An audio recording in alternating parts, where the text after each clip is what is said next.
ਅਸੀਂ ਰੱਬ ਕੋਲੋਂ ਮਾफ़ी ਮੰਗਨੇ ਆ। ਇਹ ਬਾਦਸ਼ਾਹਾਂ ਦੇ ਬਾਦਸ਼ਾਹ, ਇਹ ਸ਼ਹਿਨशाहां ਦੇ शहनशाह तेरी बारगाह आली दे विच दुआ करने आ, सानू इस मुश्किल तो, सानू इस आफत तो नजात दे। ऐ मेरे सोहणे रब्बा, तू दिलों के भेत जानना वे। असी बड़े गुनाहगार हाँ, बड़े खताकार हाँ, ते मालका तू फजल करें तो सारा कुछ हो जाता है। ते 2 दिन तो जी जी बारिश मुसलसल हो रही है ना, उन्हें लोगों के मकानों को बड़ा नुकसान पहुँचाया। लोगों के छत्तां दीवारां बड़ा कुछ जड़ा ना वो गिर गया।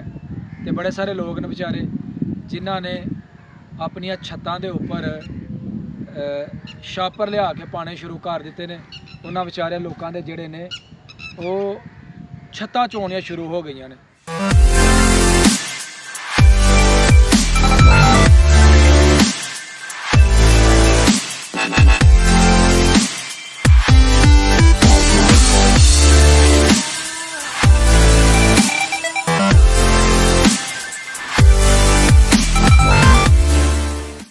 अस्सलामुअलैकुम, welcome to my new vlog.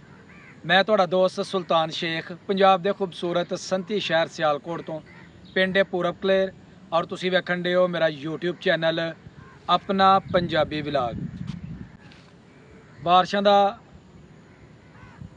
Spell जिहड़ा अपने पूरे अरूज ते वे, ते असीं रब कोलों माफ़ी मंगने आ। ऐ बादशाहां दे बादशाह, ऐ शहनशाहां दे शहनशाह तेरी बारगाह आली दे विच दुआ करने आ, सानू इस मुश्किल तो, सानू इस आफत तो नजात दे। ऐ मेरे सोहणे रब्बा, तू दिलों के भेत जानना वे। असी बड़े गुनाहगार हाँ, बड़े खताकार हाँ, ते मालका तू फजल करें तो सारा कुछ हो जाता है। सोहणे रब्बा, अगर तू मेहरबानी करें तो साढ़े तो आफत टल सकदियां ने, साढ़े तो मुसीबत टल सकदियां ने। जिस तरह के सारे दोस्तों को पता है कि पाकिस्तान इस वेले शदीद तरीन कुदरती आफत की लपेट दे विच।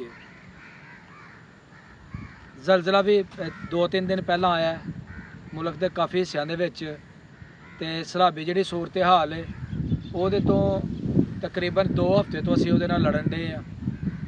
साडे पूरे पाकिस्तान को शदीद तरीन मुतासर किया, जिहदे विच जानी नुकसान बड़ा होया है, जानवरों दी हलाकतां बड़ियां होईयां ने, माल मवाशी रुड़ गए ने, और उस तो बाद साडा जिहड़ा नुकसान है यह बहुत ज़्यादा होया। ते इहदे वास्ते जे सारी कौम नूं यकजा हो के अपने मालक अगे अपने कुताहियां दे, अपनी गलतियां दे माफ़ी मंगनी चाहिए कि या अल्लाह सानू माफ़ कर दे, असी इन्ने जोगे नहीं, साढ़े ते अपना फजल कर दे। तू करीम भी है, तू रहीम भी है, तू करम करना चाहे तो तेरे वास्ते कोई मुश्किल नहीं। अल्लाह ताला सानू इस मुश्किल घड़ी तो कढ़े। जिहड़ियां हालियां बारिशां होईयां ने, इहदे नाल बड़े नुकसानात होए ने। ते 2 दिन तो जी जिहड़ी बारिश मुसलसल हो रही है ना, उन्हें लोगों के मकानों को बड़ा नुकसान पहुँचाया। लोगों के छत्तां दीवारां बड़ा कुछ जड़ा ना वो गिर गया। तो बड़े सारे लोग ने बेचारे जिन्हों ने अपन छत्तां के उपर छापर लिया के पाने शुरू कर दिते ने, उन्होंने बेचारे लोगों के जोड़े ने वो छत्तां चोनियां शुरू हो गई ने। तो सोहणे अल्लाह, लोग बड़े परेशान ने।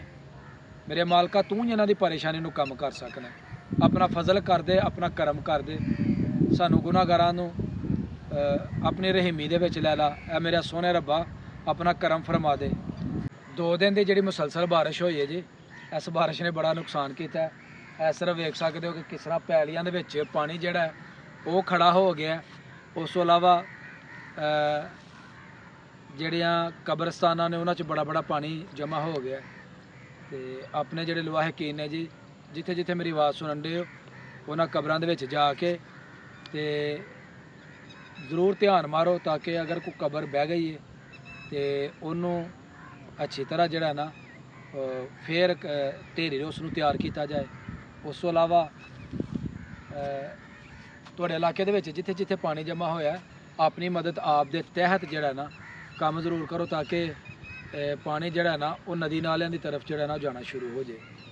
ਤੇ ਜਿਹੜਾ ਨੁਕਸਾਨ ਹੋਇਆ ਉਹ ਇਨਸ਼ਾਅੱਲਾ ਮਾਲਕ ਨੇ ਪੂਰਾ ਕਰਨਾ ਹੈ। ਅੱਲਾਹ ਤਾਲਾ ਉਸ ਨੁਕਸਾਨ ਨੂੰ ਜ਼ਰੂਰ ਪੂਰਾ ਕਰੇਗਾ।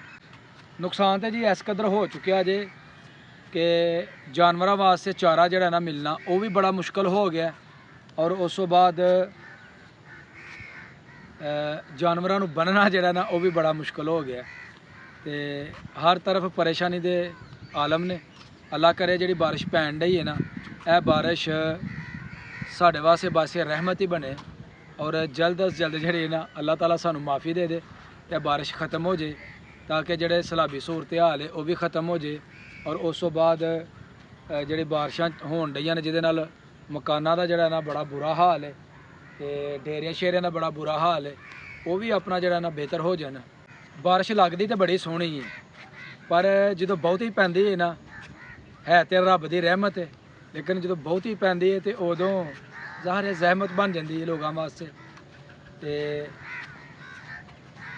ਅੱਲਾ ਹੀ ਹੈ ਜੀ ਇਹ ਮੁਸ਼ਕਲ ਘੜੀ ਨੂੰ ਟਾਲੇ ਤੇ ਇਨਸ਼ਾਅੱਲਾ ਮਾਲਕ ਨੂੰ ਪਤਾ ਹੈ ਮੈਂ ਆਪਣੀ ਮਖਲੂਕ ਨੂੰ ਪੈਦਾ ਕੀਤਾ ਤੇ ਆਪਣੀ ਮਖਲੂਕ ਨੂੰ ਇਹਦੇ ਵਿੱਚੋਂ ਕੱਢਣਾ ਵੀ ਮੈਂ ਤੇ ਅੱਲਾਹ ਤਾਲਾ ਜੀ ਸਾਡੇ ਹਾਲ ਦੇ ਉੱਤੇ ਕਰਮ ਕਰ ਦੇ। ਬਸ ਜਿੰਨੀ ਹੋ ਗਈ ਮਾਲਕਾ ਤੇਰੇ ਕੋ ਆਪਣੇ ਗੁਨਾਹਾਂ ਦੀ ਅਸੀਂ ਮਾफ़ੀ ਮੰਗਨੇ ਆ ਤੇ ਲੋਕ ਜੀ ਪਿਛਲੇ ਦਿਨਾਂ ਦੇ ਵਿੱਚ ਵਿਚਾਰਿਆਂ ਨੇ ਅਜ਼ਾਨਾਂ ਕਹਿਣੀਆਂ ਸ਼ੁਰੂ ਕਰ ਦਿੱਤੀਆਂ ਹਨ ਕਿ ਇੰਨੀ ਕਰ ਬਾਰਿਸ਼ ਜਿਹੜੀ ਹੈ ਨਾ ਉਹ ਹੋਣੀ ਸ਼ੁਰੂ ਹੋ ਗਈ ਸੀ ਜਦੋਂ ਸਲਾਬੀ ਸੂਰਤ ਹਾਲ ਸੀ ਤੇ ਹੁਣ ਤਕਰੀਬਨ 48 ਘੰਟੇ ਹੋ ਗਏ ਨੇ ਮੁਸਲਸਲ ਬਾਰਿਸ਼ ਨੂੰ ਪੈਂਦੇ ਆ ਤੇ ਅਗਰ ਇਸ ਤਰ੍ਹਾਂ ਬਾਰਿਸ਼ ਪੈਂਦੀ ਰਹੇ ਤੇ ਨੁਕਸਾਨ ਜਿਹੜਾ ਨਾ ਉਹ ਬਹੁਤ ਜ਼ਿਆਦਾ ਹੋ ਜਾਂਦਾ ਤੇ ਬਾਕੀ ਤਕਰੀਬਨ 2 ਘੰਟੇ ਹੋ ਗਏ ਨੇ ਬਾਰਿਸ਼ ਰੁਕੀ ਹੈ ਤੇ ਦਿਲ ਕੀਤਾ ਹੈ ਜੇ ਚੱਲਨੇ ਅੱਜ ਛੋਟਾ ਜਿਹਾ ਇੱਕ ਦੋਸਤਾਂ ਨੂੰ ਪੈਗਾਮ ਦੇਣੇ ਆ ਤੇ ਉਹ ਪੈਗਾਮ ਅਸਾਂ ਜੀ ਅੱਜ ਤੁਹਾਨੂੰ ਸੁਣਾ ਦਿੱਤਾ। ਅੱਲਾਹ ਤਾਲਾ ਕਰਮ करे फजल करे अपना ਤੇ ਇਹਦੇ ਨਾਲ ਜੀ ਮੇਰੀ ਵੀਡੀਓ ਹੋ ਗਈ ਮੁਕੰਮਲ। अगर वीडियो अच्छी लगे वीडियो ਨੂੰ ਲਾਈਕ ਕਰਨਾ ਕਮੈਂਟ ਬਾਕਸ ਵਿੱਚ ਆਪਣੀ ਹਾਜ਼ਰੀ ਲਗਵਾਉਣੀ ਹੈ ਔਰ ਜਿਹੜੇ ਦੋਸਤ ਚੈਨਲ ਤੇ ਨਏ ਨੇ ਉਹ ਜਲਦੀ ਜਲਦੀ ਚੈਨਲ ਨੂੰ ਸਬਸਕ੍ਰਾਈਬ ਕਰ ਲਓ ਤਾਂ ਕਿ ਆਉਣ ਵਾਲੀ ਵੀਡੀਓ ਤੁਹਾਨੂੰ ਬਾਰ ਵਕਤ ਪਹੁੰਚਦੀ ਰਹੇ। ਮੈਨੂੰ ਦਵਾ ਇਜਾਜ਼ਤ, ਹਮੇਸ਼ਾ खुश रहो आबाद रहो। अल्लाह हाफिज़।